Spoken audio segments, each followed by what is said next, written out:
ஆகா கல்யாணம் சீரியலோட upcoming promo ஒரு அதிரடியான ப்ரோமோ வெளியே வந்திருக்கு. இப்ப நம்ம கௌதம போலீஸ்ல மாட்டி குடுக்க வேணாம் அப்படின்னு நம்ம ஐஸ்வர்யாவே சொன்னதுனால போலீஸ்ல இன்ஃபார்ம் பண்ணல. ஆனா கௌதம் வந்து பாத்தீங்கன்னா இப்ப வீட்டுல ஒரு வேலைக்கார மாதிரி வீட்டெல்லாம் பெருக்கிக்கிட்டு இருக்கிறாப்ல, தொடச்சுக்கிட்டு இருக்கிறாப்ல.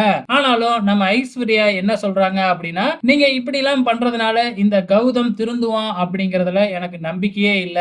இதுக்கப்புறமும் நான் இங்க இருக்க விரும்பல. சோ கௌதமே எனக்கு வேணாம். நான் வந்து பாத்தீங்கன்னா எங்க அம்மா வீட்டுக்கே போயிடுறேன் அப்படிங்கிற மாதிரி ஐஸ்வர்யா முடிவு பண்றாங்க. இதெல்லாம் கேட்டுட்டு ரொம்பவுமே அதிர்ச்சி ஆகுறாங்க. இந்த பக்கம் என்னடான்னா சித்ரா தேவி மனசுக்குள்ளாரே சந்தோஷமா இருக்கிறாங்க. ஆனா நம்ம தாத்தா பாட்டி சும்மா விடுவாங்களா?